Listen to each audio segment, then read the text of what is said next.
What I eat in a day cheat day എഡിഷനാണേ. അപ്പോൾ രാവിലെ തന്നെ ഇടിയപ്പവും മട്ടൻ കറിയാണ് കഴിച്ചിട്ടുണ്ടായിരുന്നത്. ഈദിൻ്റെ അന്നെടുത്ത വീഡിയോ ആണ് കേട്ടോ. അപ്പോൾ അച്ഛൻ്റെ ഒരു ഫ്രണ്ടിൻ്റെ വീട്ടിൽ നിന്ന് കൊണ്ടുവരുന്ന കേട്ടോ. ഇതെനിക്ക് ഭയങ്കര ഇഷ്ടമാണ്, എല്ലാ വർഷവും കൊണ്ടുവരും. അപ്പോൾ എനിക്കിത് ഭയങ്കര ഇഷ്ടമുള്ളൊരു സാധനം കേട്ടോ, ഈ ഇടിയപ്പവും മട്ടൻ കറി.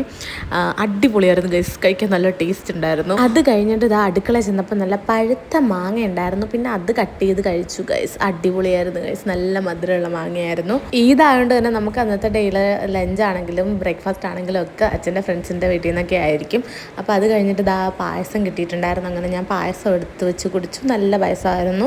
അത് കഴിഞ്ഞിട്ട് ഇതാ ഉച്ചയ്ക്ക് നമുക്ക് ബീഫ് ബിരിയാണി ആയിരുന്നു കേട്ടോ. ബീഫ് ബിരിയാണിയും സലാഡും അച്ചാറും കൂടെ ആയിരുന്നു ഗൈസ് കഴിച്ചിട്ടുണ്ടായിരുന്നത്. മാംഗോ സീസൺ ആയതുകൊണ്ട് തന്നെ ഇപ്പോൾ ഫുള്ള് മാംഗോയുടെ കാലമാണ്. അപ്പോൾ അതുകൊണ്ട് തന്നെ പിന്നെയും ഞാൻ മാങ്ങ കഴിച്ചു. അത് കഴിഞ്ഞിട്ട് ഒരു കേക്കൊക്കെ കഴിച്ചിട്ടുണ്ടായിരുന്നു. അത് കഴിഞ്ഞ് ഞങ്ങൾക്കൊരു പാലേജ് ഉണ്ടായിരുന്നു രാത്രി. അപ്പോൾ രാത്രിത്തെ ഫുഡ് അവിടെ നിന്നായിരുന്നു. ഒരു പൊറോട്ടയും ഒരപ്പവും ചിക്കൻ സ്റ്റൂവും ചിക്കൻ കറിയും ചിക്കൻ ഫ്രൈയും ആയിരുന്നു എടുത്തിട്ടുണ്ടായിരുന്നത്. പിന്നെ കുറച്ച് ഐസ്ക്രീം മേടിച്ച് കഴിച്ചിട്ടുണ്ടായിരുന്നു. അതൊക്കെ കഴിഞ്ഞിട്ട് വീട്ടിൽ വന്നിട്ട് പിന്നെ ഞാൻ ലൈം കുടിക്കാനായിട്ട് പോയതാണ്. അവിടെ ചെന്നപ്പോൾ മാങ്ങാ സോഡ കണ്ട്, അങ്ങനെ ഞാൻ അതും കുടിച്ചു. അപ്പോൾ ഇന്നത്തെ വോട്ട് 8 അത്രയേ ഉള്ളൂ. ബൈ.